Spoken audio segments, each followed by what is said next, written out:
پروردگار بحروں بر، پروردگار بحروں بر۔ اعوذ باللہ من الشیطان الرجیم، بسم اللہ الرحمن الرحیم۔ ان اللہ وملائکتہ یصلون علی النبی یا ایہا الذین آمنوا صلوا علیہ وسلموا تسلیما۔ اللہم صلی علی سیدنا و نبینا و شفیعنا و مولانا محمد وعلی آل محمد وبارک وسلم۔ محترم خواتین و حضرات، السلام علیکم۔ پیام صبح کے ساتھ ایک بار پھر حاضر، میں ہوں آپ کا میزبان انیق احمد۔ خواتین و حضرات، قرآن کریم کے مختلف آیات پر ہمارے ملک کے جید علماء گفتگو فرماتے ہیں اور قرآن کریم سے ہمیں قریب کر دیتے ہیں، قرآن کریم کا علم منتقل کرتے ہیں ہم تک، اور ہمیں بتاتے ہیں کہ قرآن کریم ہمیں کیسا دیکھنا چاہتا ہے اور قرآن سے کیا کیا روشنی، درس اور ہدایت ہمیں نصیب ہوتی ہے۔ خواتین و حضرات، آج ہم سورہ اعراف کی آیات 55 اور 56 پر بات کروائیں گے اپنے ایک خاص مہمان سے جو تشریف لائے ہیں ہانگ کانگ سے۔ خواتین و حضرات، اللہ تعالیٰ فرما رہا ہے سورہ اعراف میں، اپنے رب کو پکارو گڑ گڑاتے ہوئے اور چپکے چپکے۔ کیا اللہ تعالیٰ ہمیں دعا مانگنے کے آداب سکھا رہا ہے یا اعتدال سکھا رہا ہے؟ اللہ اکبر، اللہ اکبر۔ سرکار دو عالم صلی اللہ علیہ وآلہ وسلم کا گزر ہوا، صحابہ تشریف فرما ہیں، تو ان میں ایک صحابی بہت زور زور سے دعائیں مانگ رہے ہیں، تو اللہ کے رسول صلی اللہ علیہ وآلہ وسلم رک گئے اور آپ نے یہ فرمایا کہ تم جسے پکار رہے ہو وہ بہرا نہیں ہے۔ اللہ اکبر، اللہ اکبر۔ خواتین و حضرات، یہ گڑ گڑاتے ہوئے اور چپکے چپکے دعا مانگو، دعا مانگنی ہے۔ وَقَالَ رَبُّكُمْ ادْعُونِي أَسْتَجِبْ لَكُمْ إِنَّ الَّذِينَ يَسْتَكْبِرُونَ عَنْ عِبَادَتِي سَيَدْخُلُونَ جَهَنَّمَ دَاخِرِينَ۔ اللہ تعالیٰ فرما رہا ہے کہ پکارو مجھ سے دعا مانگو، میں دعائیں قبول کروں گا، اور جو مجھ سے دعا نہیں مانگتے وہ متکبر ہیں، میں انہیں جہنم میں ڈال دوں گا۔ اللہ اکبر، اللہ اکبر۔ پھر اللہ تعالیٰ فرماتا ہے کہ زمین میں فساد برپا نہ کرو جب کہ اس کی اصلاح ہو چکی ہے۔ زمین کی اصلاح کب ہوئی تھی؟ یہاں اللہ کیا فرما رہا ہے کہ زمین میں فساد برپا نہ کرو، اللہ ہی کو پکارو۔ دوبارہ بات، اللہ ہی کو پکارو، خوف کے ساتھ اور طمع کے ساتھ، خوف کے ساتھ اور طمع کے ساتھ۔ خوف کس چیز کا خوف؟ جہنم سے خلاصی کا خوف، کہ یا اللہ ایسا نہ ہو کہ ہم جہنم کی آگ میں ہم جائیں، اور طمع، اے اللہ ہم تو سے جنت مانگتے ہیں، ہماری شفاعت فرمائیں گے سرکار دو عالم صلی اللہ علیہ وآلہ وسلم۔ اہلیت ہم میں کیسے پیدا ہوتی ہے اس شفاعت کے حصول کی، یہ بھی ہم ایک سوال رکھیں گے۔ اللہ کی رحمت نیک کردار لوگوں کے قریب ہے۔ ان رحمت اللہ قریب من المحسنین۔ اللہ تعالیٰ بات فرما رہا ہے، اللہ کی رحمت کسے کہتے ہیں، محسنین کون ہیں، یہ بھی سوال ہم رکھیں گے، سیکھیں گے ہانگ کانگ سے تشریف لائے ہوئے ہمارے ملک کے ممتاز عالم دین محترم مفتی محمد شعیب صاحب سے۔ مفتی صاحب آپ کو خوش آمدید کہتے ہیں۔ مفتی صاحب ایک طویل عرصے سے ہانگ کانگ میں مقیم ہیں، اور جو ہانگ کانگ کی جو سب سے بڑی مسجد ہے اس کے آپ پیش امام اور خطیب ہیں، فارغ التحصیل ہیں آپ دارالعلوم کراچی سے۔ مفتی محمد شعیب صاحب کو خوش آمدید کہتے ہوئے پروگرام کا آغاز اللہ تعالیٰ کے بابرکت نام سے، سورہ اعراف آیات 55 اور 56۔ اعوذ باللہ من الشیطان الرجیم، بسم اللہ الرحمن الرحیم۔ ادعوا ربکم تضرعا وخفیہ انہ لا يحب المعتدین۔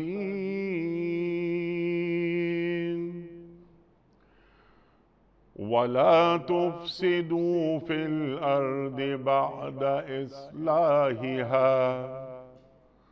وادعوه خوفا وطمعا إن رحمة الله قريب من المحسنين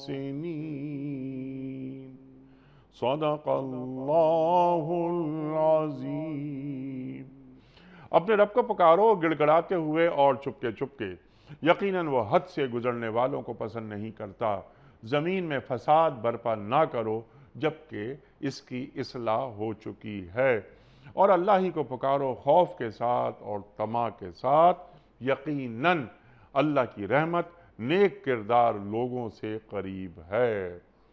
محترم مفتی محمد شعیب صاحب کی خدمت میں اس سے پہلے کہ ہم رکھیں آج کے پروگرام کے حوالے سے پہلا سوال کوئز، کل کے پوچھے گئے سوال کا درست جواب اور آج کا سوال آپ کی خدمت میں۔ کل کا سوال ہمارا یہ تھا کہ پہلی وحی میں کل کتنی آیات تھیں؟ درست جواب 5 آیات۔ آج کا سوال نوٹ فرما لیجئے۔ حضرت خدیجۃ الکبریٰ رضی اللہ تعالی عنہا کا انتقال نبوت کے کتنے سال بعد ہوا؟ 10 سال بعد، 20 سال بعد یا 5 سال بعد؟ جو درست جواب آپ سمجھتے ہوں روانہ فرمائیے۔ ہمارے فون نمبرز ہیں 00922134527 ہمارا دوسرا فون نمبر ہے 0092224300980۔ ہمارا ای میل ایڈریس ps@duniatv.tv، ہمارا SMS کا نمبر 3031 اور ہمارا واٹس ایپ کا نمبر ہے 00923258250194۔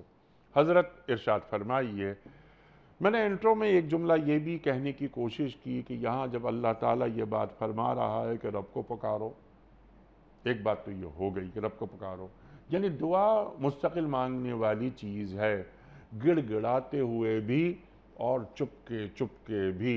تو کیا اللہ تعالیٰ آداب دعا سکھا رہا ہے؟ بسم اللہ الرحمن الرحیم نحمدہ ونصلی ونسلم علی رسولہ الکریم اما بعد۔ اللہ رب العزت یہاں پر واقعتاً آداب دعا ہی سکھا رہے ہیں ایک بندے کو، اور اللہ رب ہے، مالک ہے، خالق ہے، رازق ہے۔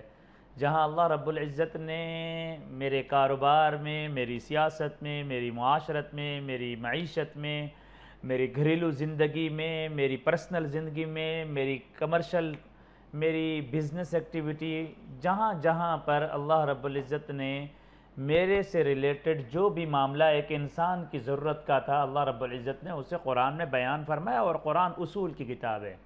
وہاں اللہ رب العزت نے مجھے اور آپ کو عبادت کے آداب بھی سکھائے کہ ایک مسلمان نے نماز کیسے پڑھنی ہے، ایک مسلمان نے روزہ کیسے رکھنا ہے، حج کیسے کرنا ہے، زکوٰۃ کیسے دینی ہے، جہاد کیسے کرنا ہے، اور اس کی تشریح اللہ رب العزت نے رسول اکرم صلی اللہ علیہ وسلم کو عملی نمونے کے طور پر پیش فرما دیا۔ قرآن کی عملی تفسیر رسول اکرم ہے۔ قرآن کی عملی زندگی چلتی پھرتی معاشرے کے اندر ایک ایکٹیو صورتحال کے اندر امپلیمنٹ کرتے ہوئے معاشرے کے اندر اگر رول ماڈل، اگر کوئی آئیڈیل اس دنیا کے اندر زندگی ہے، وہ یقیناً ہم سب کے آقا اور ہمارے فدا کا ابی و امی یا رسول اللہ آقا صلی اللہ علیہ وسلم ہے۔ اب آئیے اس آیت کے اندر ادعوا ربکم تضرعا وخفیا، اللہ رب العزت دعا کا طریقہ سکھا رہے ہیں کہ تم اپنے رب سے مانگو۔ پہلے تو فرمایا اپنے رب سے مانگو، یعنی میں وہ بادشاہ ہوں، میں وہ رب ہوں، میں وہ بادشاہ ہوں، میں وہ مالک ہوں جو تمہارے مانگنے سے اکتاتا نہیں ہوں، تمہارے مانگنے سے میں بیزار نہیں ہوتا ہوں، تمہارے مانگنے سے میں تنگ نہیں ہوتا ہوں، بلکہ میں وہ رب ہوں، وہ مولا ہوں، وہ داتا ہوں، جتنا مانگو گے میں اتنا خوش ہوں گا، جتنا مجھ سے پکار کرو گے، جتنا مجھ سے صدا دو گے، جتنا مجھے کہو گے، جتنا مجھے پکارو گے۔ تضرعا وخفیا، تمہاری حالت گڑ گڑا کے روتے ہوئے ہے، اور تمہاری حالت عاجزی والی ہے، تمہاری حالت انکساری والی ہے، وخفیا یا چھپکے کر، خفیہ دونوں حالتوں کے اندر تم اللہ سے پکارتے ہو، اللہ سے مانگتے ہو۔ رب ہے جو تمہیں نواز دیتا ہے، وہ رحیم ہے جو تمہیں عطا کر دیتا ہے۔ اس آیت کے اندر اللہ رب العزت نے 2 طرح کے آداب بیان فرمائے۔ ایک ہے تضرع، تضرع کا معنی ہے عاجزی، تضرع کا معنی ہے انکساری، تضرع کا مطلب یہ ہے کہ اللہ کے سامنے اپنے آپ کو گرانا ہے کہ یا اللہ میں تیرے سامنے کچھ نتھنگ، میں تیرے سامنے کچھ نہیں ہوں، یا اللہ تو میرا مالک ہے، یا اللہ مجھے عطا فرما دے، یہ ضروری ہے۔ اور اللہ رب العزت نے اگلا جملہ کیا فرمایا؟ خفیہ، کہ خفیہ طریقے سے۔ اب معاملہ کیا ہے؟ رسول اکرم صلی اللہ علیہ وسلم فرمایا عبادت کا مغز یہ دعا ہے، اور جو عبادت کا مین سرچشمہ ہے، آج افسوس کی بات ہے ہمیں اس سرچشمہ اور اس کا منبع اور اس کا ماخذ اور اس کا مرجع جو مین چیز ہے، ہمیں وہی طریقہ ہی نہیں آتا عبادت کرنے کا، ہمیں وہی پتہ نہیں ہے کہ ہم نے وہ دعا کیسے کرنی ہے۔ چنانچہ دو طرح کے انداز ہیں معاشرے کے اندر، میں اور آپ، ایک امام کی حیثیت سے میں اپنے معاشرے میں یہاں دیکھتا ہوں، آپ کا ایک کمیونٹی کے اندر ایک کردار ہے، آپ دیکھ رہے ہیں معاشرے میں دعا مانگنے کا انداز کیا ہے؟ طوطے کی طرح رٹی رٹائی دعائیں ہیں، بس کہ کسی طریقے سے کچھ، اگر وہ کوئی امام ہے تو وہ بھی نماز کے بعد ایک چند عربی کی دعا پڑھے گا جس کا مقتدیوں کو کچھ پتہ نہیں ہے، اور مقتدیوں کو یہ کہا گیا ہے کہ جب امام کی سانس ٹوٹ جائے تم نے آمین کہنا ہے۔ اب یہ پتہ نہیں ہے کہ امام کی دعا کے اندر ابھی وہ دعا کا کلمہ مکمل نہیں ہوا ہے کہ وہ آمین شروع کر دے گا۔ اللہ فرما رہے ہیں عاجزی دکھاؤ، تضرع دکھاؤ، مانگو۔ ہم کیا کریں؟ پلانٹڈ طریقے سے مانگنے کا انداز رکھ رہے ہیں، ہماری دعا بھی رسم و رواج والی ہو گئی ہے، ہمارا مانگنا بھی رسمیات کا شکار ہو گیا۔ ہم اللہ سے، اللہ کے رب اور خالق کے نظر سے اس ذہن کو رکھتے ہوئے ہم اللہ سے مانگتے نہیں ہیں۔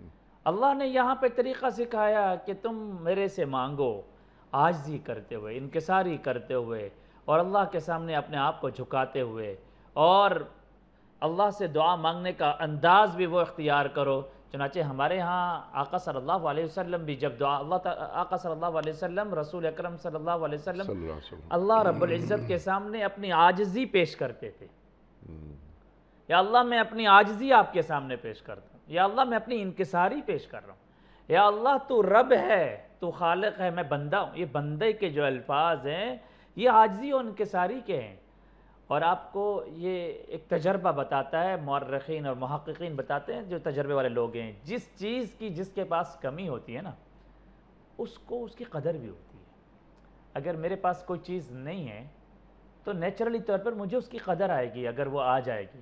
آپ کے پاس کوئی چیز ہے، آپ کے پاس کھانے کی کوئی، آپ کو بھوک لگی ہوئی ہے، آپ صبح سے اب تک کچھ کھائے نہیں، اب آپ کو کھانے کی کوئی چیز نظر آئے گی، آپ کا دل چاہے گا کہ میں فوراً کھاؤں تاکہ آپ کی بھوک ختم ہو جائے۔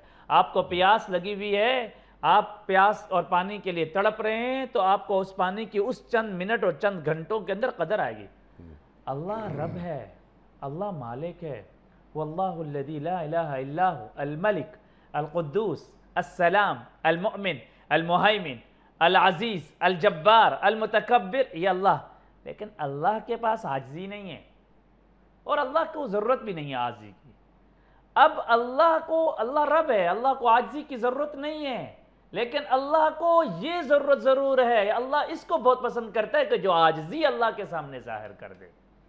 تو اب بندوں میں سے جو عاجزی ظاہر کر دے گا، بندوں میں سے جو اپنے آپ کو گرا دے گا، بندوں میں سے جو اپنے آپ کو اللہ کے سامنے سرنڈر کر دے گا، اسی کو حدیث میں بڑا عجیب جملے سے ارشاد فرمایا، من تواضع للہ رفعہ اللہ، جو اللہ کے سامنے جھک گیا، جو اللہ کے سامنے تواضع کر لیا، جس نے اللہ کے سامنے انکساری کر لی، رفع اللہ، اللہ نے اسے اٹھا دیا۔ اور جس نے من تکبر، جس نے تکبر اختیار کیا، جس نے اپنے اسٹیٹس کو جتایا، جس نے اپنے بھرم کو جتایا، جس نے اپنے چلنے پھرنے کے اندر اپنے آپ میں یہ شو کیا کہ یہ میری محنت ہے، یا یہ میرا کمال ہے، یا یہ میری وجہ سے ہو رہا ہے، یہ اپنے تکبر کو ظاہر کیا، بھلے وہ انٹینشن ہو کہ وہ اس کی نیت تھی یا بغیر نیت کی اس نے یہ بات کر دی، اللہ کو یہ بات پسند نہیں ہے۔ اللہ فرماتے ہیں یہ تکبر، یہ جبار، یہ قہار، یہ ملک، یہ القدوس، یہ العزیز، المہیمن، یہ میری صفات ہیں، مجھے میری صفات کے اندر میں کسی اور کو شریک نہیں کرنے دوں گا، اس میں وحدہ لا شریک ہوں۔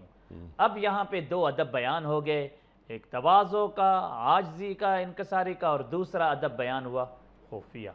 حدیث میں آتا ہے نبی اکرم صلی اللہ علیہ وسلم فرمایا افضل الذکر، یعنی بہترین ذکر اللہ رب العزت کو جو پسند ہے وہ ذکر خفیہ ذکر ہے، وہ دنیا کے سامنے آہ و بکا والا، شور و شرابے والا انداز اختیار کرنے کا نہیں ہے، جس کی طرف آپ نے انٹرو میں ذکر فرمایا. اور وہ حدیث جو آپ نے ذکر فرمائی ہے وہ روایات میں تھے، خیبر سے متعلق تھی.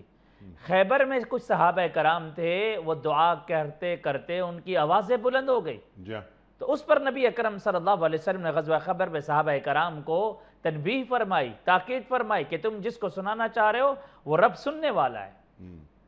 اور آپ دیکھیں اللہ رب العزت نے اپنے بارے میں انداز کیسا اختیار کیا. وَإِذَا سَأَلَكَ عِبَادِي عَنِّي، ارے میرے بندو مانگو تو صحیح، آپ سے میرے بارے میں کچھ سوال تو آئے نا. فَإِنِّي قریب، اب جملہ کیا، جواب کیا ہے؟ فَإِنِّي قریب، میں بہت قریب ہوں، مانگو تو صحیح، دعا تو کرو.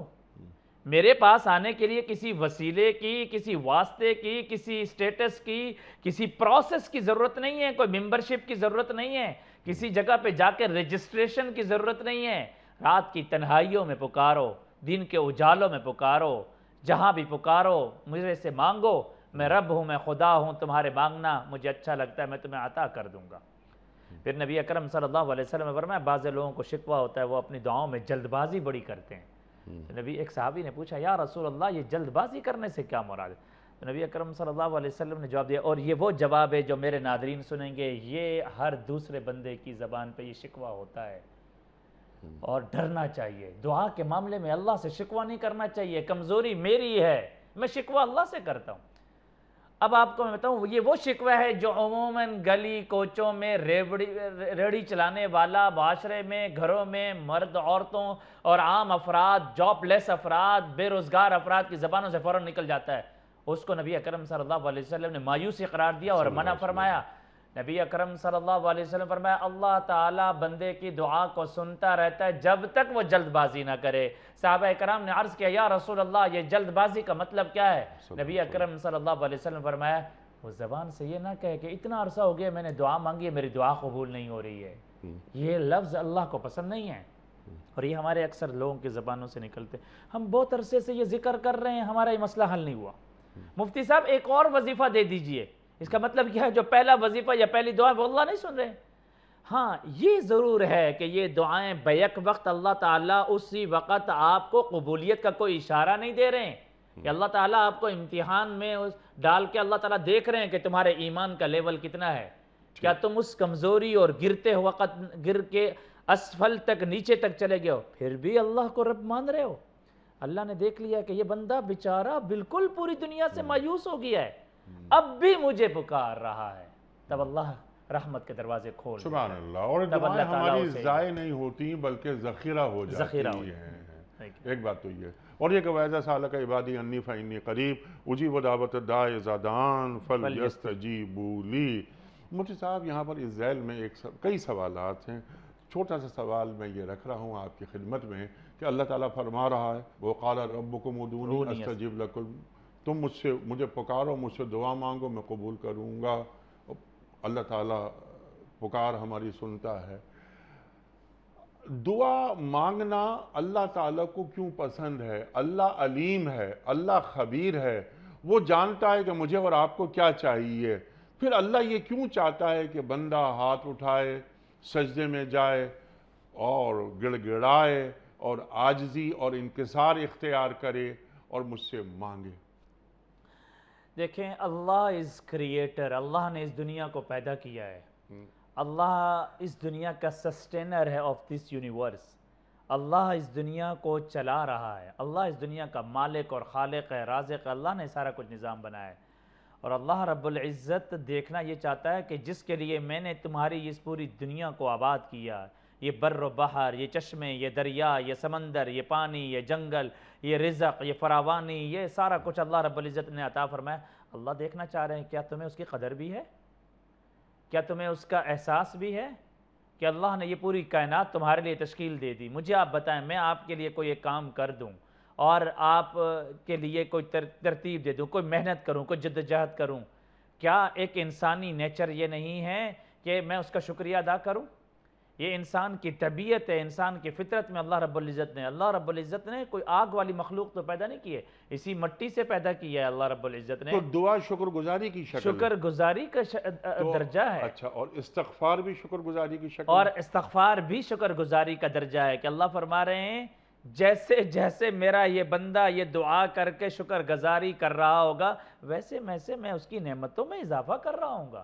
تبھی اللہ رب العزت نے وہ آیات آپ نے پڑھی ہے، اور آپ عام طور پہ اپنے پروگرام کے اندر ناظرین کو سکھاتے بھی رہتے ہیں۔ ہم باہر ممالک میں آپ کا پروگرام بہت مقبول ہے، ہمارے ہانگ کانگ کی مسلم کمیونٹی کے عورتیں بچے باقاعدہ فیملی اور گروپوں کی صورت میں بیٹھ کے آپ کے پروگرام کو صبح دیکھتے ہیں۔ الحمدللہ۔ وہ آپ کا 7 بجے کا پروگرام ہوتا ہے، وہاں 3 سے 4 گھنٹے کا فرق ہے، وہاں الحمدللہ اس پروگرام کو سنا جاتا ہے۔ میں سمجھتا ہوں یہ بہت بڑا صدقہ جاریہ ہے جو آپ کے اس چینل سے اور اس دنیا ٹی وی سے جا رہا ہے، یہ بہت بڑا صدقہ جاریہ ہے، یہ پورا وقت الحمدللہ صدقہ جاریہ۔ اس میں ایک پروگرام کے اندر آپ کے الفاظ ہے لَإِن شَكَرْتُمْ لَأَزِيدَنَّكُمْ، جو قرآن پاک کی آیت نے آپ نے اس پہ ایک پورا پروگرام کیا ہوا ہے، لَإِن شَكَرْتُمْ لَأَزِيدَنَّكُمْ وَلَإِن كَفَرْتُمْ إِنَّ عَذَابِي لَشَدِيدٌ۔ اچھا کیا فرما رہے ہیں؟ شکر ادا کرو۔ شکر کے لیے اللہ تعالیٰ نے کوئی لمبے پروسیس کا ذکر نہیں فرمایا، بس یہ کہہ دو یا اللہ تیرا شکر ہے، تیری زبان ہلے گی، خدا کے رحمت کے سائے تمہارے اوپر آ جائیں گے۔ اور فرمایا، پھر آگے فرمایا کہ دیکھو اگر شکر نہیں کرو گے تو پھر اللہ تعالیٰ کی طرف سے عذاب زیادہ آئے گا۔ اب یہ کیا ہے؟ یہ ہے آرڈر ہے کہ وَلَئِن كَفَرْتُمْ، اگر نافرمانی کرو گے، انکار کرو گے، شکر گزاری نہیں کرو گے، اللہ سے تواضع اور عاجزی نہیں کرو گے، اللہ کے سامنے نہیں جھکو گے، ان عذابی لشدید، میرا عذاب بڑا خطرناک ہے۔ تو گویا وعید آ گئی نا، عذاب بھی تو ایک وعید ہے نا، اس کی اللہ تعالیٰ نے اس کا ذکر فرما دیا۔ اتنی بڑی وعید سے بچنے کے لیے کوئی لمبا کام نہیں، بس زبان سے کہو یا اللہ تیرا شکر ہے، زبان سے کہو سبحان اللہ، زبان سے کہو الحمدللہ، استغفر، تحمید کہہ دو، تکبیر کہہ دو، تسبیح کہہ دو، تحلیل کہہ دو۔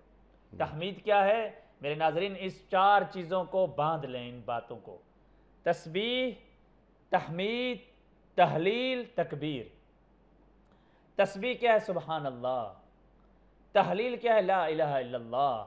تکبیر کیا ہے؟ اللہ اکبر۔ اور تحمید کیا ہے؟ الحمدللہ۔ ایک مسلمان، اور یہ سارے دعا کے کلمات ہیں، یہ رسول اللہ صلی اللہ علیہ وسلم نے سکھائے ہیں صلی اللہ علیہ وسلم، اور اپنی امت کو سکھائے ہیں۔ فرمایا کہ جو شخص اپنی زبان کو معطر رکھے گا ان 4 طرح کی تکبیرات سے، اللہ رب العزت اس سے خوش ہو جائیں گے، اللہ اس سے راضی ہو جائیں گے، اور یقیناً وہ جنت میں اپنا ٹھکانہ پائے گا۔ یہ احادیث نبی اکرم صلی اللہ علیہ وسلم فضائل دے رہے ہیں۔ تو ان 2 باتوں کا جس کا آپ نے آیت پڑھی، ادعوا ربکم تضرعا وخفیا، کہ اپنے اندر تواضع لاؤ، عاجزی لاؤ، اور اس طرح نہ کرو جس کی میں نے تھوڑی منظر کشی کی جو ہمارے ہاں معاشرے میں ہو رہا ہے۔ ہم کبھی کسی پروگرام میں جاتے ہیں، جی پروگرام ختم ہو اب دعا کریں، اب وہ دعا کرنے کے لیے وہ جو دعا کرنے والے ہوتے ہیں وہ بھی رسمیات کے چند جملے ادا کر رہے ہوتے ہیں، اور جو بیٹھے ہوئے ہوتے ہیں وہ اس انتظار میں ہوتے ہیں کب ہاتھ پھرے گا ہم بھی اٹھیں گے۔ گویا اس کو ایک قسم کی فارمیلٹی بنا لیا گیا، یہ دعا اس طرح نہیں۔ اور آپ حیران ہوں گے، بعض ائمہ کرام نے یہ بھی فرمایا ہے کہ اپنی دعا کو اللہ اور اپنے درمیان ایک رشتہ قائم کرنے کا ذریعہ بنا لو، کمیونیکیشن کا ذریعہ بنا لو۔ سبحان اللہ۔ یہ تمہاری ڈائریکٹ کمیونیکیشن ہے اللہ کے ساتھ، اللہ سے باتیں کرو۔ اللہ محبت کرنے والا، ان اللہ جمیل یحب الجمال، ان اللہ یحب المحسنین، اللہ احسان کرنے والوں سے محبت کرتا ہے، پسند کرتا ہے۔ اللہ رب العزت دعا کرنے والوں کو، تواضع کرنے والوں کو، اس کو ذریعہ تو بناؤ۔ آج کے معاشرہ یہ ہے کہ اس معاشرے کے اندر تدبیر بہت ہے، تدبیرات پہ زور ہے، لیکن دعاؤں پہ زور نہیں ہے، کیونکہ اس چیز پر ہے کہ یہ کام ہو جائے، وہ کام ہو جائے، پلاننگ ہو جائے، اور ہم اس کی پلاننگ بنا رہے ہیں، یہ چیزیں کر رہے ہیں، وہ چیزیں کر رہے ہیں۔ بھائی جو سب سے بڑا ہتھیار ہے وہ تو دعا ہے، اس دعا کو تو اختیار کرو۔ لہٰذا مسجدوں کے اندر بھی یہ جو رٹی رٹائی دعاؤں کا جو یہ انداز ہے، میں سمجھتا یہ ہوں کہ ائمہ حضرات کو بھی اپنے نمازیوں کو یہ سکھانے کی ضرورت ہے کہ بھائی آپ میری دعا کے ساتھ پابند نہ رہیں، آپ دعا کریں، آپ مزید دعا کرنا چاہتے ہیں اور دعا کریں۔ ہمارے ہاں عام نمازیوں میں کیا تصور ہے؟ جب امام کی دعا ختم ہو گئی، صلی اللہ تعالی علی خیر خلق محمد و آلہ و اصحاب اجمعین، تو بس سمجھ لیا یہ پروسیس ختم، اور یوں ہاتھ پھیر دیا بات ختم۔ ہو سکتا ہے میرے نمازیوں میں سے کوئی نمازی بہت دکھی ہو سکتا ہے میرے نمازیوں میں سے کسی نمازی کو کوئی اور دعا کرنی ہو سکتا ہے میرے ساتھیوں میں سے کچھ ساتھیوں کو کچھ تکالیف آئی ہو۔ ہر گھر کے معاشرے کے اندر ضرورت میں کئی دعائیں ہو سکتی ہیں۔ میری دعا ڈیفرنٹ ہے آپ کی دعا سے، آپ کی دعا ڈیفرنٹ ہے میری دعا سے۔ مجھے اللہ تعالیٰ سے کچھ چیزیں اور چاہیے، آپ کو کچھ اور چاہیے، تو یہ رشتہ تو قائم کرو۔ اسی کو اللہ رب العزت نے فرمایا ادعوا ربکم تضرعا وخفیہ۔ پھر اللہ رب العزت ایک اور جگہ پر یوں بھی ارشاد فرماتے ہیں مانگو تو صحیح نا، یا ایھا الانسان ما غرک بربک الکریم، یہاں رب کا لفظ لایا، اور اس آیت کے اندر بھی اللہ رب العزت رب کا لفظ لا رہے ہیں۔ کیا میں تمہارا پالن ہار ہوں، میں تمہارا رب ہوں، میں تمہارا خالق ہوں، اس سے مانگو۔ جو رب تمہیں احسن الخالقین کا چہرہ دے سکتا ہے، وہ رب تمہاری دعا کو نہیں سنے گا؟ تمہیں عدم سے وجود میں لانے والا وہ رب ہے، وہ کریٹر ہے، وہ سسٹینر ہے، وہ اس پوری دنیا کو لانے والا ہے، وہ تمہاری دعا کو نہیں لائے گا۔ یقیناً وَإِنَّ رَبِّي لَسَمِيعُ الدُّعَاء، اللہ تعالیٰ قرآن کریم میں فرما رہا ہے، اور لَسَمِيعُ الدُّعَاء یہاں پر لام تاکید بھی لگا دیا اللہ تعالیٰ نے، میں ضرور تمہاری دعاؤں کو سنتا ہوں۔ مفتی صاحب یہ دعا، ہم دعا کر کے بعض اوقات ایسا محسوس ہوتا ہے کہ ہم ہاتھ پہ ہاتھ دھر کے بیٹھ جاتے ہیں، دعا کا عمل سے کیا تعلق ہے؟ سرکار دو عالم صلی اللہ علیہ وآلہ وسلم سے بڑا مستجاب الدعوات کوئی نہیں ہو سکتا۔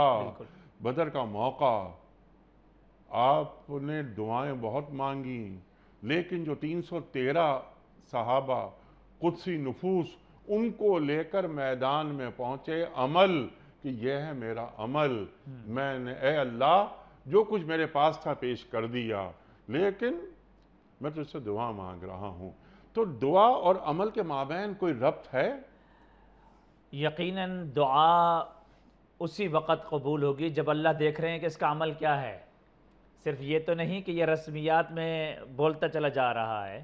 اور جو آپ نے حدیث کا حوالہ پیش کیا، اس میں رسول اکرم صلی اللہ علیہ وسلم نے اللہ کو پیش بھی فرمایا کہ یا اللہ میں صرف زبان سے بات نہیں کر رہا ہوں، میرے عمل بھی یہ ہے کہ میں اپنے جسم، اپنی جان، اپنے مال، اور میں نہیں، یہ 313 صحابہ کرام بھی آ چکے ہیں۔ اور یاد رکھیے تجربہ بتاتا ہے جب ایک آدمی عمل کے ساتھ دعا مانگتا ہے، پھر وہ کبھی بھی اپنی زبان سے شکوہ نہیں کر سکتا کہ میری دعا قبول نہیں ہوئی ہے۔ اس کی دعا آنن فانن قبول ہوتی ہے، عرش کو چیرتی بھی جاتی ہے۔ اور عمل صرف و صرف آپ دیکھیں صحابہ کرام کے علاوہ انبیاء علیہ السلام کے عمل کو دیکھیں، رسول اکرم صلی اللہ علیہ وسلم کی آپ نے مثال پیش کی۔ تاریخ حیران ہے کہ دعا کی جا رہی ہے اس وقت جب دنیا کا سب سے بڑا کام ہوا ہے، دنیا کا سب سے بڑا کام ہوا خانہ کعبہ کی تعمیر۔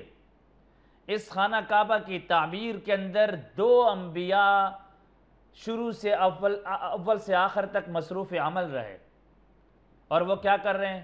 قال ابراہیم رب اجعل هذا بلدا آمنا وارزق اہلہ من الثمرات من آمن منہم باللہ والیوم الآخر قال ومن کفر فامتعه قلیلا ثم اضطرہ الى عذاب النار وبئس المصیر۔ اب سنیں وَإِذْ يَرْفَعُ إِبْرَاهِيمُ الْقَوَاعِدَ مِنَ الْبَيْتِ وَإِسْمَاعِيلُ۔ اب سنیں، اور جب آپ کو ترجمہ معلوم ہی ہے، جب بنیاد اٹھائی ابراہیم علیہ السلام نے خانہ کعبہ کی تعمیر پر۔ اب کیا تاریخ اس بات پر گواہ نہیں ہے میں اور آپ کہ خانہ کعبہ دنیا کا سب سے مقدس ترین مقام ہے؟ خانہ کعبہ ہمارا قبلہ ہے، بیت اللہ ہے، اول بیت ہے، اور جس کے اللہ نے قسمیں کھائی ہیں، لا اقسم بهذا البلد وانت حل بهذا البلد ان اول بیت وضع للناس للذی ببکہ۔ اللہ محبت سے مکہ کا نام بکہ رکھ۔ اس کے اندر 2 نبی اپنا عمل دکھا چکے ہیں۔ کیا دکھایا؟ باپ اور بیٹا دونوں لگ گئے، اور باپ اور بیٹا مسلسل محنت کرتے کرتے نیچے سے بنیاد اٹھاتے ہوئے، دیواریں قائم کرتے ہوئے، چھت قائم کرتے ہوئے، دنیا کا سب سے پہلا گھر قائم کرنے کے بعد کہتے کیا ہیں؟ ربنا تقبل منا انک انت السمیع العلیم۔ عمل کر لیا ہے، اب پھر دعا پہ آ گئے۔ مجھے آپ بتائیے کیا یہ جو گھر بنایا ہے کیا یہ قبول نہیں تھا؟ قبول تھا۔ اور اس پہ ساری انسانیت نے سر جھکانا تھا، اور آج تک میں اور آپ ہم سب سجدے جھکا رہے ہیں. آج تک ہم جا کر ہمارا قبلہ وہی ہے، ہماری ڈائریکشن وہی ہے فار دا پریئر. لیکن اتنا بڑا کام کرنے کے باوجود بھی باپ بیٹا دعا پہ آ گئے. سبحان اللہ. انکسار اور کہا بیان کہ کیا اللہ جا رہا ہمارے ہے، اس عمل کو اپنی قبول فرما عبادتوں دے. پر گھمنڈ نہیں کرنا. ابراہیم علیہ السلام اور اسماعیل علیہ السلام یہ بیان ربنا تقبل منا انک انت السمیع العلیم، اتنا بڑا کام ہوا، لیکن اے اللہ تو قبول فرما لے ہماری اس چھوٹی سی کوشش کو. لیکن ایمان اور عمل کے تعلق سے یعنی دعا اور عمل الا الذین آمنوا وعملوا الصالحات، تو ایمان اور عمل ہمیشہ چلتا ہے قرآن کریم میں ساتھ ساتھ. تو دعائیں مانگ کر ہاتھ پہ ہاتھ دھرے نہیں بیٹھے رہنا ہے. سرکار دو عالم صلی اللہ علیہ وآلہ وسلم دعائیں مانگتے تو آپ سے بڑا یعنی کون شخصیت پیدا ہی نہیں ہو سکتی کہ جس کی دعاؤں کو اللہ قبول نہ کرے. اللہ اکبر. سرکار دو عالم صلی اللہ علیہ وآلہ وسلم دعا مانگ رہے ہیں کہ اگر یہ 313 آج مٹ گئے تو تیرا نام لینے والا کوئی نہیں رہے گا. تو سرکار دو عالم صلی اللہ علیہ وآلہ وسلم دعا مانگ رہے ہیں، لیکن آپ سے پہلے مسیح علیہ السلام ان کے امتی موجود ہیں، ان سے پہلے موسیٰ علیہ السلام ان کے امتی موجود ہیں. اللہ تعالیٰ کا تعارف ہو چکا ہے. تو یہ اللہ کے رسول صلی اللہ علیہ وآلہ وسلم کیوں یہ دعا مانگ رہے ہیں کہ اگر یہ 313 مٹ گئے تو تیرا نام لینے والا کوئی نہیں بچے گا. دیکھیں یہی وہ پوائنٹ ہے جس کے اندر اللہ رب العزت نے فرما دیا ادعوا ربکم تضرعا وخفیا. یہاں اللہ رب العزت کے سامنے رسول اکرم صلی اللہ علیہ وسلم اپنی عاجزی ظاہر کر رہے ہیں. یا اللہ یہ 313 تو میدان میں آ گئے ہیں، لیکن میدان کو فتح کروانا اور یہ فتح دینا آپ ہی کے ہاتھ میں ہے، ہمارے ہاتھ میں کچھ بھی نہیں ہے. Everything in the hand of اللہ سبحانہ و تعالی. یا اللہ ہم نے آپ کے سامنے سرنڈر کر دیا ہے. اب دیکھیں یہ جو الفاظ ہیں نا، یہ الفاظ انتہائی درجے کی مسکنت ظاہر کر رہے ہیں، انتہائی درجے کی عاجزی ظاہر کر رہے ہیں. جب ایک آدمی کام کرتا کرتا پیک پہ چلا جاتا ہے، وہ کہتا ہے بس جو کچھ میں نے کرنا تھا وہ میں نے انتہا کر دی ہے. یہی واسطہ نبی اکرم صلی اللہ علیہ وسلم اللہ کو دے رہے ہیں. یا اللہ یہ 313 ہیں، اگر یہی مٹ گئے تو آپ کے دین کا نام لینے والا کوئی نہیں ہوگا. تو یہ انتہا درجے کی عاجزی اور انکساری اللہ کے سامنے ظاہر کرنی تھی، اور اللہ نے اس عمل کو قبول کرنا تھا. اور پھر تاریخ نے دیکھا ہے کہ وہی لوگ فاتح بن گئے. تاریخ نے دیکھا ہے کہ فتح اور کامرانی کے جھنڈے گاڑے انہوں نے، اور آج 1400 سال کے بعد بھی میں اور آپ ان کی مثالیں دے رہے ہیں. سبحان اللہ. مفتی صاحب یہاں پر ایک بات، کیا ایک نقطہ اس انداز سے بھی بیان ہو سکتا ہے کہ اب جو تعارف ہوگا اللہ کا وہ تعارف ہوگا جو محمد کروائیں گے صلی اللہ علیہ وآلہ وسلم. ہاں موسیٰ علیہ السلام کی امت اللہ کا ذکر وہ کرتے ہیں، مسیح علیہ السلام کی امت اللہ کا ذکر وہ کرتے ہیں، لیکن ان کے عقیدوں میں یعنی عقیدہ توحید میں ملاوٹ ہو گئی ہے. لیکن اب جو اللہ کا تعارف ہوگا وہ قیامت تک وہی ہوگا جو محمد کرائیں گے صلی اللہ علیہ وآلہ وسلم. بے شک. تو یہ 313 نفوس ایسے ہی نفوس نہیں ہیں. یہ 14 شہادتیں ہوتی ہیں. وہ جو بدری صحابہ، ارشاد. اس موقع یہ جو منظر کشی آپ نے کی ہے نبی اکرم صلی اللہ علیہ وسلم، ان مناظر کو اگر ہم دیکھیں تو بعض دفعہ تاریخ ہل جاتی ہے کہ ان صحابہ کرام نے اپنے عمل کے ذریعے سے کیا اللہ رب العزت کے سامنے اپنی عاجزی ظاہر کر کے وہ مقام اور وہ ٹھکانہ مانگا تھا اللہ رب العزت سے. اب نبی اکرم صلی اللہ علیہ وسلم اس موقع پہ کھڑے ہو کر فرما رہے ہیں انا النبی لا کذب انا ابن عبد المطلب. اے لوگو میں اللہ تعالیٰ کے سامنے کھڑے ہو کر عاجزی اور انکساری کے ساتھ میں نبی ہو کر دعا مانگ رہا ہوں. میں نبی ہوں، لا کذب، مجھے عام نہ سمجھو. انا ابن عبد المطلب، میں عبد المطلب کے خاندان سے تعلق رکھنے والا ہوں. نبی اکرم صلی اللہ علیہ وسلم نے صحابہ کرام کو اس انداز سے وہ تربیت فرمائی. پھر آپ حیران ہوں گے انہی صحابہ کرام نے، انہی نے بدر میں، احد میں، خندق میں جس انداز سے اپنا عمل پیش کیا اور جس انداز سے اسلام کے لیے سب سے پہلا خون ایک خاتون کا بہہ رہا ہے. اور وہ کیا تھے؟ وہ لٹے ہوئے لوگ تھے. جیسے آپ نے بتایا کہ اس کے بعد جب معاملہ آئے گا تو وہ خالص معاملہ ہوگا. اس کے بعد جو توحید کا ڈنکا بجے گا وہ خالص توحید کا ڈنکا بجے گا. اور ان صحابہ کرام نے کر کے دکھایا. آج میں اور آپ اگر یہاں پر ہم اسلام کا نام لے رہے ہیں تو انہی صحابہ کرام کی برکت ہے. یعنی دعا اور عمل کا ایک خاص تعلق ہوتا ہے, بلکہ یہ چولی دامن کا ساتھ ہے. دعا ضرور مانگنی چاہیے. الدعاء مخ العبادہ, مخ العبادہ, الدعاء هو العبادہ. بالکل اللہ اکبر. دعا ہے ہی عبادت. دعا عبادت کا مغز ہے. اللہ اکبر. اچھا مفتی صاحب ذرا سا اب اور آگے چلتے ہیں. اللہ فرما رہا ہے زمین میں فساد برپا مت کرو جبکہ اس کی اصلاح ہو چکی ہے. زمین کی اصلاح کب ہوئی تھی؟ زمین میں فساد سے مراد کیا ہے؟ دیکھیں جو محدثین نے اس پر کلام کیا ہے, اگر دیکھا جائے وَلَا تُفْسِدُوا فِي الْأَرْضِ بَعْدَ إِصْلَاحِهَا, کہ زمین میں شرک تھا, زمین پہ کفر تھا, ظلم تھا, سرکشی تھی, عریانی تھی, فحاشی تھی, اور ظلم و بربریت کا ماحول اور فضا یہاں پہ قائم کی تھی. تب اللہ نے نبوت کی روشنی دی. اللہ نے نبیوں کو بھیجا, پیغمبروں کو بھیجا, رسولوں کو بھیجا. تو پہلے کیا تھا؟ یہ معاشرہ تباہی و بربادی کا شکار تھا. یہ معاشرہ شرک کے اندر مبتلا تھا. یہ معاشرہ ضلالت والا معاشرہ تھا. اس معاشرے کے اندر روشنی نہیں تھی, اندھیرا ہی اندھیرا تھا. اب اللہ فرما رہے ہیں کہ میں نے اس معاشرے کے اندر اصلاح پیدا کر دی. کیسے اصلاح پیدا کر دی؟ اصلاح پیدا کر کے انبیاء کو بھیجا, نبیوں کو بھیجا. ادریس آئے, اسماعیل آئے, اسحاق آئے, یعقوب آئے, موسیٰ علیہ السلام آئے, عیسیٰ علیہ السلام آئے. یہ 1,24,000 انبیاء علیہ السلام کا ایک طویل سلسلہ چلا ہے. اللہ فرما رہے ہیں اس فساد کو ختم کرنے کے لیے یہ اصلاح جو لائی گئی ہے یہ انبیاء علیہ السلام کی بعثت سے لائی گئی ہے, اور اس کی آخری کڑی محمد رسول اللہ صلی اللہ علیہ وسلم کے ذریعے. اب اللہ فرما رہے ہیں الیوم اکملت لکم دینکم واتممت علیکم نعمتی. اب میں نے انبیاء کا سارا سلسلہ شروع کر کے آقا صلی اللہ علیہ وسلم پر ختم نبوت اور آقا صلی اللہ علیہ وسلم پہ انتہا فرما دیے. گویا اصلاح قائم ہو چکی انبیاء کے آنے سے. موسیٰ اور عیسیٰ اور اسحاق اور ادریس, اسماعیل اور ابراہیم, زکریا, یحییٰ, ان انبیاء علیہ السلام کے طویل سلسلے سے اصلاح قائم ہو گئی ہے. اب تم مزید شرک کر کے, اب تم مزید نافرمانی کر کے فساد برپا مت کرو. ایک مطلب تو میں نے اس طرح بیان کیا.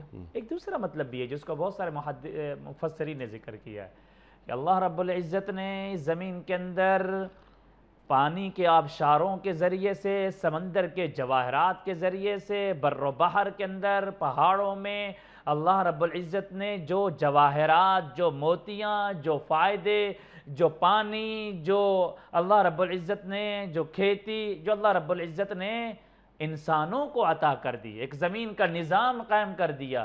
پھر اللہ رب العزت نے اس سے پہاڑ بھی نہیں بنایا کہ اس کے اندر کوئی لچک نہ ہو, اور اسے لوہا بھی نہیں بنایا کہ اس میں انسان رہ نہ سکے. اللہ نے درمیانی طاقت بنا دی, درمیانی سلسلہ بنا دیا کہ زمین کو اللہ رب العزت نے برابر قائم کر دیا تاکہ تم اس پہ اپنی ضرورت سے اپنے عمارتیں قائم کر سکو, اپنے گھر بنا سکو, یہاں سے مٹی لے سکو, یہاں سے گارا لے سکو, یہاں سے تیل لے سکو, یہاں سے سونا لے سکو, یہاں سے چاندی لے سکو.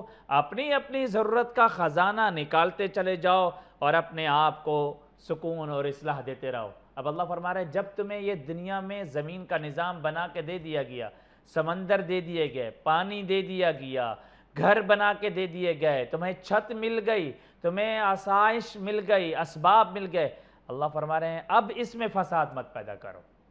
کیا مطلب؟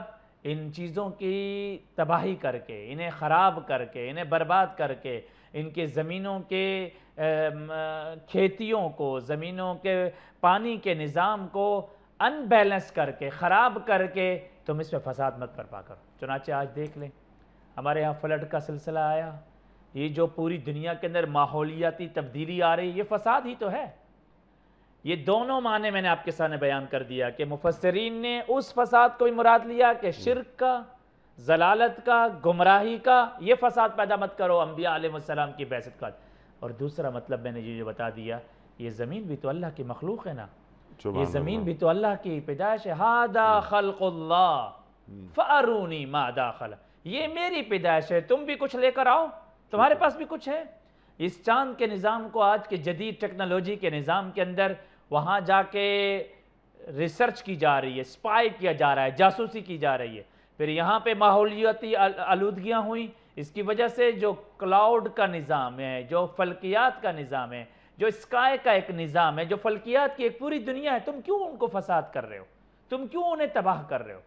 چنانچہ آج جیسے جیسے زمانہ گزر رہا ہے ہم دیکھ رہے ہیں کہ زمین کے نظام کے اندر بھی تباہی ہو رہی ہے، پانی کے نظام کے اندر بھی نیچر کے خلاف کام کیا جا رہا ہے، نیچر کے خلاف پانی کی تقسیم کی جا رہی ہے.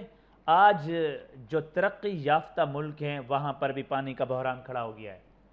اللہ نے تو نیچر کے مطابق سارا نظام بنایا تھا، تم نے اس نظام کو کیوں خراب کر دیا؟ آج ساؤتھ افریقہ کے اندر دنیا کے بڑے بڑے ایسے جو ڈیولپمنٹ کنٹری ہے وہاں پہ صورتحال یہ ہو رہی ہے کہ وہاں پانی کی شارٹیج ہو چکی ہے. آج ہم اپنے پاکستان کے اندر بھی دیکھ رہے ہیں اس کی ساری. تو یہ اللہ کی زمین تھی، یہ اللہ کی تخلیق تھی، یہ اللہ کی پیدائش تھی. ہم انسانوں نے اس میں فساد برپا کیا، ہم انسانوں نے اس کی تخلیق کو تبدیل کیا، خراب کیا. آج اس کے نتائج ہم دیکھ رہے ہیں. یہ دونوں تفسیر کے معنی کے اندر آتے ہیں، وَلَا تُفْسِدُوا فِي الْأَرْضِ بَعْدَ إِصْلَاحِهَا وَادْعُوهُ خَوْفًا وَطَمَعًا، کہ اللہ سے مانگو خوف اور طمع کے ساتھ. جو اگلی آیات پہ آپ مجھے تشریح پر لے جائیں گے، ان آیات کا میں نے یہ دونوں معنی بتا دی. سبحان اللہ سبحان اللہ. یعنی شرک نہ کرو، بہت بڑا ظلم ہے. ان الشرک لظلم عظیم. تو کسی اور کو سرپرست نہیں بناؤ اپنا. اللہ ولی بھی ہے، اللہ نصیر بھی ہے. اور یہ کہ قتل و غارت گری، کچھ تو خون، یہ کیسے تمہارے پاس تمہاری جسمانی ربوبیت اور تمہاری روحانی ربوبیت دونوں کا انتظام اور اہتمام ہم نے کر دیا ہے. تو زمین میں فساد پیدا نہیں کرو. تمہارا مقام کیا ہے؟ اپنے مقام کو پہچانو. انسان اور پھر مقام مسلم. ایک مقام مسلم کیا ہے؟ آج اگر ہم معاشرے میں دیکھیں قتل و غارت گری کا کیسا بازار قائم ہے. جی ہاں. کس طریقے سے یہاں گاجر اور مولی کی طرح انسانوں کو کاٹا جاتا ہے. اللہ کس طرح یہ قبائلی جھگڑوں کے اندر ایک دوسرے کو پر گولیاں چلائی جاتی ہیں، لاشیں اٹھ رہی ہیں، نوجوان لاشیں اٹھ رہے ہیں. یہ ساری صورتحال ہے. یہ فساد برپا کیا جا رہا ہے اللہ کی زمین پہ. سبحان اللہ. اللہ کو پکارو خوف کے ساتھ اور طمع کے ساتھ. اچھا، خوف اللہ کی خشیت، یعنی خوف سے مراد ظاہر ہے انما یخشی اللہ من عبادہ العلماء. اللہ کی خشیت صاحبان علم کے دل ہی میں ہوتی ہے. اللہ اکبر، اللہ اکبر، سبحان اللہ. اچھا، اب یہ فرما دیجئے آپ کہ اللہ کیا فرما رہا ہے یہاں. خوف سمجھ میں آتا ہے، طمع، لالچ. یہ طمع اردو والا طمع ہے یا کوئی اور طمع ہے؟ دیکھیں، اس کا مہذب ترجمہ ویسے تو دیکھا جائے عربی زبان کی فصاحت و بلاغت اتنی اعلیٰ اور بلند و بالا ہے کہ کسی اور زبان میں اتنی طاقت نہیں ہے کہ وہ عربی زبان کا صحیح ترجمہ کر سکے. اور یہ فصاحت و بلاغت اور قرآن تو اس کا عملی طور پر اس کے الفاظ کو قرآن پاک بیان کرتا ہے. دیکھیں، اس کا ایک معنی ہم امید کا لے سکتے ہیں آج کے معاشرے کے اندر کہ خوف بھی ہو اور امید بھی ہو. اللہ سے آپ امید بھی رکھیں. دیکھیں، نیچرلی بات ہے ناظرین اور سامعین، اس بات کو سمجھنے کی کوشش کریں.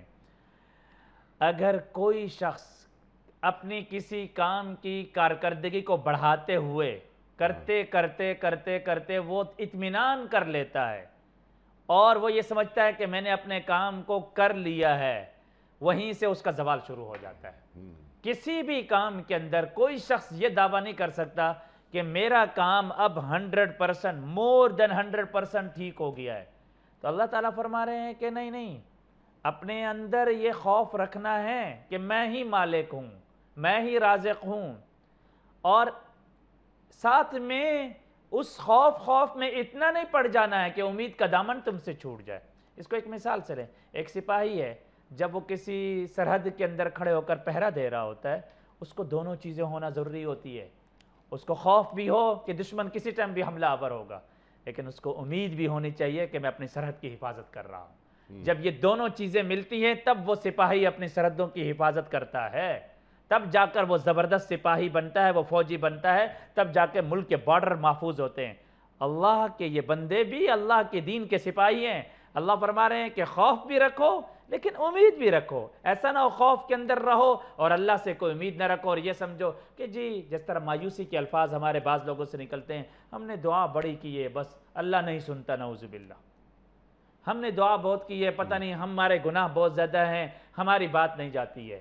اللہ تعالیٰ اس کو ختم کرنا چاہ رہے ہیں. اللہ تعالیٰ فرما رہے ہیں امید بھی ساتھ رکھو. یہ امید رکھو کہ اللہ کی زبان، اللہ کی طرف جب تم پکارو گے وہ دعا تمہارا ذخیرہ بن رہی ہوگی، اللہ تمہیں اس دعا کا جواب بھی دیں گے اور قبول بھی فرمائیں گے. تجربہ بتاتا ہے کہ جب ایک آدمی ان دونوں صفات کے ساتھ اللہ سے مانگتا ہے، وہ تواضع بھی ہو، عاجزی بھی ہو، خوف بھی ہو اور امید بھی ہو، تو اللہ رب العزت اس کو اس دعا کا صلہ عطا فرما دیتے ہیں.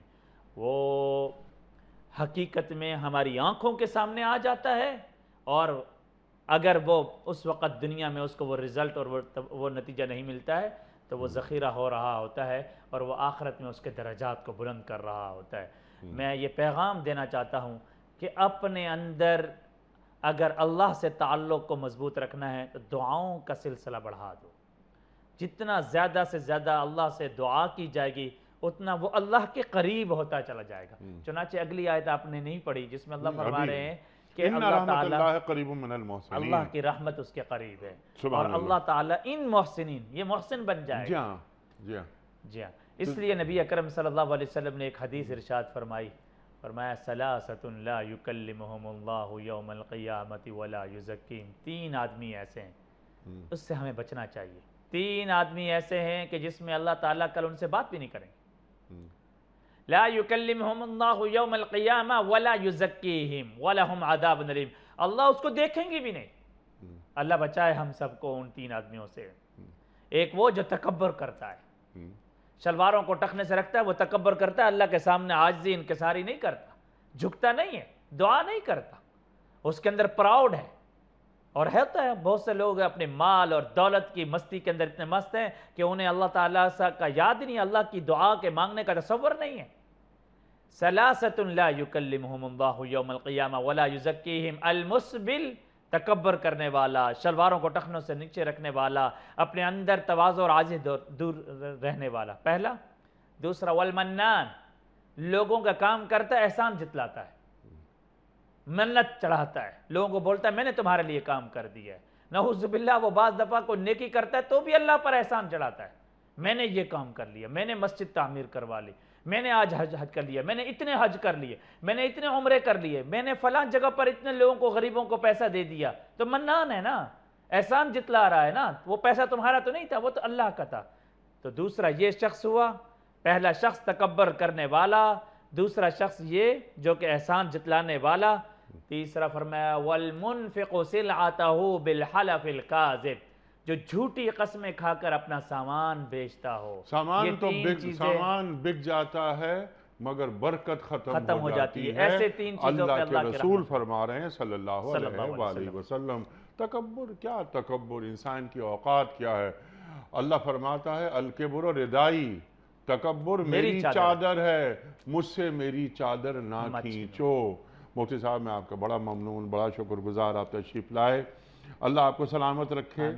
خواتین و حضرات، یہ سورہ اعراف آیات 55 اور 56 پر مفتی شعیب صاحب جو ہمارے آج کے خاص مہمان تشریف لائے ہانگ کانگ سے، آج کل کراچی میں ہیں. ہم نے کہا موقع غنیمت ہے، مفتی صاحب کو مدعو کیا جائے. ہمیشہ کی طرح آج بھی ہم نے قرآن کریم کی ان آیات سے بہت کچھ سیکھا، لیکن ہم ہمیشہ ایک بات کہتے ہیں، عرض کرتے ہیں اور ہم کرتے رہیں گے، وہ عرض کہ یہ گفتگو محض گفتگو نہیں، یہ گفتگو عمل کا تقاضا کرتی ہے. اللہ اکبر. دعا مانگنے کے آداب اللہ ہمیں سکھا رہا ہے. پھر دعا کی اہمیت پر مفتی صاحب نے طویل گفتگو فرمائی کہ دعا مانگنا کیوں ضروری ہے. پھر طمع کے ساتھ، خوف کے ساتھ. مومن ہمیشہ بیم و رجا کے عالم میں رہتا ہے. حضرت علی کرم اللہ وجہہ کا قول ہے. اللہ اکبر. خواتین و حضرات، زمین کی اصلاح ہو چکی ہے، اب زمین پر فساد برپا نہیں کرنا ہے. اللہ تعالیٰ نے ہمیں یہ روشنی فراہم کی، اللہ ہمیں یہ درس دے رہا ہے. تو یہ عمل کا تقاضا ہے کہ اس پر عمل ہمیں کرنا ہے. قرآن کریم اہل زمین سے اللہ کا آخری کلام ہے، اور فیہا کتب قیمہ، تمام آسمانی کتابیں اس میں شامل ہیں۔ یہ مہمن بھی ہے، تو قرآن کریم سے جوڑاؤ یہ بہت ضروری ہے۔ خواتین و حضرات، وقت مکمل ہوا۔ کوئز کل کا سوال ہمارا یہ تھا کہ پہلی وحی میں کل کتنی آیات تھی؟ درست جواب 5 آیات۔ آج کا سوال نوٹ فرما لیجئے۔ حضرت خدیجۃ الکبریٰ رضی اللہ تعالی عنہا کا انتقال نبوت کے کتنے سال بعد ہوا؟ 10 سال بعد، 20 سال بعد یا 5 سال بعد؟ جو درست جواب آپ سمجھتے ہوں روانہ فرمائیے۔ ہمارے فون نمبرز ہیں 00922134527 ہمارا دوسرا فون نمبر ہے 009221343009080۔ ہمارا ای میل ایڈریس ps@dunyatv.tv، ہمارا SMS کا نمبر 3031 اور ہمارا واٹس ایپ کا نمبر ہے 0092321825019 حضرت وقت قرآن اندازی کا ایک پرچی نکال کر اعلان فرما دیجئے۔ آج کے ونر کون ہیں؟ زاہدہ عباسی راولپنڈی۔ زاہدہ عباسی صاحبہ راولپنڈی سے آپ کی خدمت میں دنیا ٹی وی کی جانب سے دینی کتب پر مشتمل یہ گفٹ ہیمپر آپ کے گھر بذریعہ کوریئر روانہ کیا جا رہا ہے۔ آپ کو بہت بہت مبارک ہو۔ پیام صبح کا اختتام ہوتا ہے روزانہ ایک قول پر، اور وہ قول ہوتا ہے صاحب نہج البلاغہ امیر المومنین حضرت علی مرتضیٰ کرم اللہ وجہہ کا۔ آپ فرماتے ہیں ہر شخص کی قیمت اس کے نیک اعمال ہوتے ہیں۔ اللہ اکبر! ہر شخص کی قیمت اس کے نیک اعمال ہوتے ہیں۔ سبحان اللہ سبحان اللہ۔ اپنے میزبان انیق احمد کو کل تک کے لیے اجازت دیجیے۔ خدا حافظ۔ پروردگار بحروں پر